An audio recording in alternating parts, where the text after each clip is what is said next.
Breaking news Malkajgiri parliament నియోజకవర్గ పరిధిలో బీజేపీకి పెద్ద ఎదురు దెబ్బ తగిలింది. ఇది ఈటెల రాజేందర్కు ఊహించని ఎదురు దెబ్బగా రాజకీయ వర్గాల్లో చర్చ జరుగుతోంది. కాంగ్రెస్ లోకి చేరబోతున్నారు మాజీ ఎమ్మెల్యే కోన శ్రీశైలం గౌడ్. బీజేపీలో కీలక నేతగా ఉన్నారు. నిన్న రాత్రి కోన శ్రీశైలం గౌడ్తో కాంగ్రెస్ నేతలు చర్చలు జరిపారు. కోన నివాసానికి వెళ్లి మరీ చర్చించారు.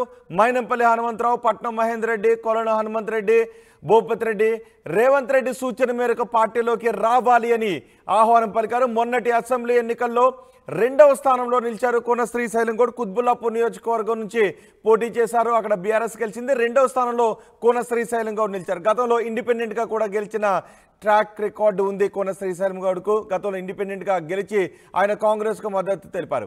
తాజాగా కాంగ్రెస్లో చేరారు. నిజాంపేట మేయర్, కార్పొరేటర్లు కూడా గెలిపే లక్ష్యంగా బీఆర్ఎస్ బీజేపీలను దెబ్బ కొడుతున్నారు. పట్నం కాంగ్రెస్ నేతలు వ్యూహాత్మకంగా పావులు కదుపుతున్నారు. కోన శ్రీశైలం గౌడ్ను కాంగ్రెస్లోకి తీసుకొచ్చే విధంగా. కోన శ్రీశైలం గౌడ్ మల్కాజ్గిరి పార్లమెంటు స్థానం నుంచి ఆయన ఈసారి పోటీ చేయాలి అని అనుకున్నారు. కానీ అక్కడి నుంచి ఈటెల రాజేందర్కు బీజేపీ టికెట్ ఇవ్వడంతో కోన శ్రీశైలం గౌడ్ అసంతృప్తిగా ఉన్నారు. అందుకే ఆయన కాంగ్రెస్లోకి వచ్చేస్తున్నారు. ఇది మల్కాజ్గిరి పార్లమెంటు పరిధిలో బీజేపీకి పెద్ద ఎదురుదెబ్బగా చెప్తున్నారు. ఈటెల రాజేందర్కు ఇది పెద్ద ఎదురుదెబ్బగా రాజకీయ వర్గాల్లో చర్చ జరుగుతోంది. ఈ ప్రభావం ఈటెల రాజేందర్కు పడే ఓట్లపై చాలా పెద్ద ప్రభావాన్ని చూపిస్తుంది. కాంగ్రెస్కు కలిసి వచ్చే అంశంగా భావిస్తున్నారు. మా ప్రతినిధి మధు మనకి అందుబాటులో ఉన్నారు. మధుతో మాట్లాడదాం. మధు, కోన శ్రీశైలం గౌడ్ కాంగ్రెస్లోకి వచ్చే పరిణామాన్ని ఏ విధంగా చూడాలి? బీజేపీకి ఇది ఏ మేరకు నష్టాన్ని కలిగిస్తుంది?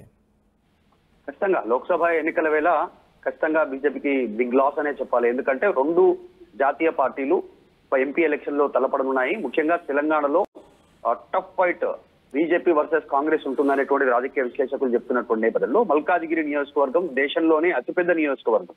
సో అందులో కుత్బుల్లాపూర్ కు సంబంధించినటువంటి నేత, బీసీ సామాజిక వర్గానికి చెందిన నేత పార్టీ మారడానికి సిద్ధమైనట్టుగా తెలుస్తా ఉంది. రీజన్, ఇప్పుడు మల్కాజ్గిరి ఎంపీ సీటు నుంచి ఈటెల రాజేందర్ పోటీ చేస్తా ఉన్నారు. అదే మల్కాజ్గిరి నుంచి నాకు కూడా అవకాశం ఇవ్వండి అనేటువంటిది కోన శ్రీశైలం గౌడ్ బీజేపీ అధిష్టానం ముందు గతంలో అడిగారు. కానీ పార్టీ అధిష్టానం ఈటెల రాజేందర్ కు టికెట్ ఇచ్చింది. అప్పటి నుంచి అసంతృప్తిగా ఉన్నారు కోన శ్రీశైలం గౌడ్. అప్పటి నుంచి చాలా అనమనస్కంగా ఉన్నారు. పార్టీ కార్యక్రమాలకు దూరంగా ఉన్నారు. సో దాని తర్వాత నిన్న జరిగినటువంటి పరిణామాలు చూస్తే కాంగ్రెస్ పార్టీ నాయకులు రేవంత్ రెడ్డి సూచన మేరకు కుత్బుల్లాపూర్ లో ఉన్నటువంటి శ్రీశైలం గౌడ్ ఇంటికి వెళ్లారు.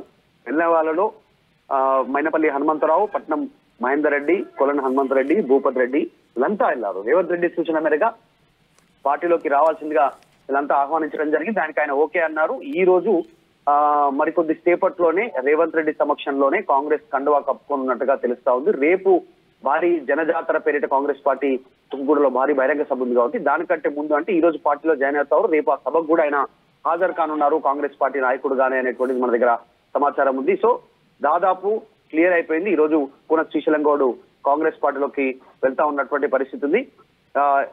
ముఖ్యంగా మల్కాజ్గిరి సీటుకి సంబంధించినటువంటిది ఆయన ఆశించారు, రాకపోవడంతో మనస్తాపంచింది పార్టీ మారుతున్నట్టు. మల్కాజ్గిరి స్థానం నుంచి ఆల్రెడీ కాంగ్రెస్ నుంచి సునీత మహేందర్ రెడ్డి పోటీ చేస్తున్నారు. ఇప్పుడు కోన శ్రీశైలం గౌడ్కు కాంగ్రెస్ నుంచి ఇచ్చిన హామీ ఏంటి? ఆయన బీజేపీ నుంచి మల్కాజ్గిరి లోక్సభ స్థానం నుంచి పోటీ చేయాలనుకున్నారు. అక్కడ నుంచి ఈటెలకు అవకాశాన్ని ఇవ్వడంతో కొంత అలిగారు. ఇప్పుడు ఆయన కోన శ్రీశైలం గౌడ్కి ఇచ్చిన హామీ ఏంటి కాంగ్రెస్ నుంచి? కోన శ్రీశైలం గౌడ్ కు ఇప్పటివరకు ఇంకా పార్టీలో జాయిన్ కాలేదు. రేవంత్ రెడ్డి ఖచ్చితంగా రాజకీయ భవిష్యత్తు కోసం ఆయన ఆ పార్టీలోకి వస్తున్నట్టుగా తెలుస్తా ఉంది. కానీ ప్రస్తుతం గతంలో కనుక చూస్తే ఆయనకు సంబంధించినటువంటిది ఆయన టీడీపీలో కొనసాగారు.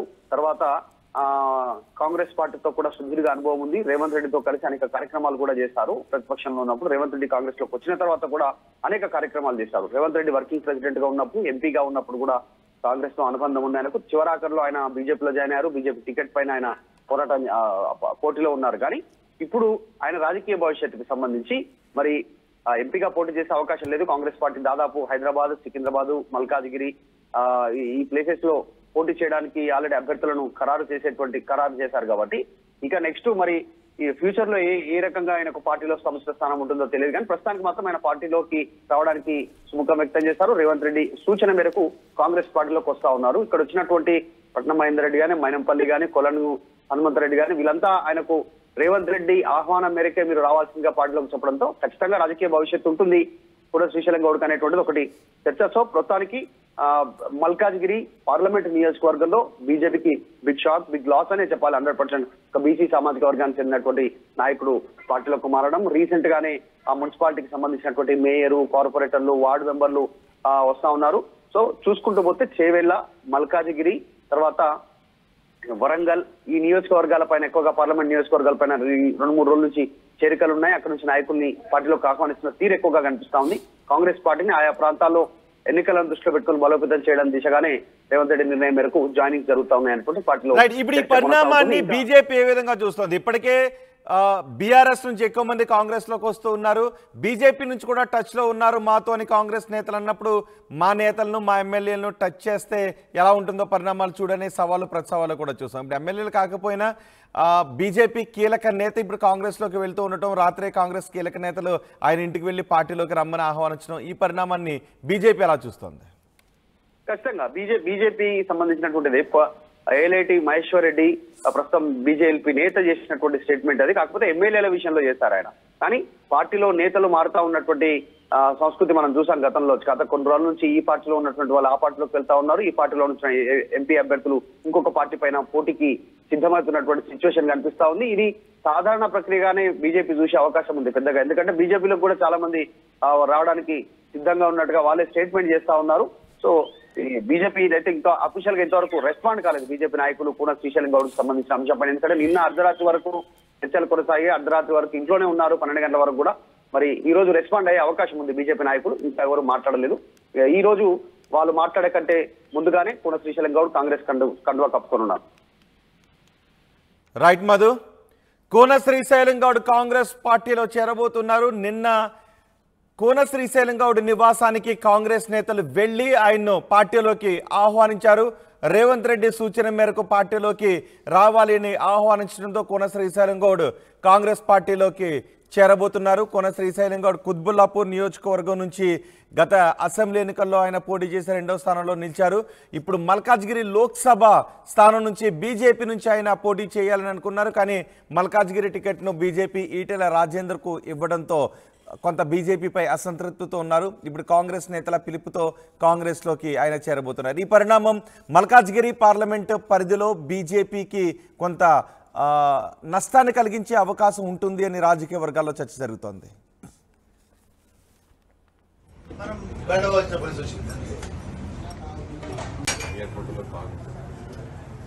చూస్తాను అందరు నమస్తే నమస్తే అంటే వెళ్ళిపోతాం. మీరు ఇలా రాకుండా పర్లేదు అలా గోపమని చెప్పుకున్నాను చెప్తున్నాను. అయిపోయినాక మనం బయటవలసిన పరిస్థితి వచ్చింది. ఎయిర్పోర్ట్ లో మాకు చూస్తాను అందరు నమస్తే నమస్తే అంటే వెళ్ళిపోతాం. మీరు ఇలా రాకుండా పర్లేదు అలా గోపమని చెప్పుకున్నాను చెప్తున్నాను. అయిపోయినాక మనం బయటవలసిన పరిస్థితి వచ్చింది. ఎయిర్పోర్ట్ లో మాకు చూస్తాను అందరు నమస్తే నమస్తే అంటే వెళ్ళిపోతాం. మీరు ఇలా రాకుండా పర్లేదు అలా గోపమని చెప్పుకున్నాను చెప్తున్నాను. అయిపోయినాక మనం బయటవలసిన పరిస్థితి వచ్చింది.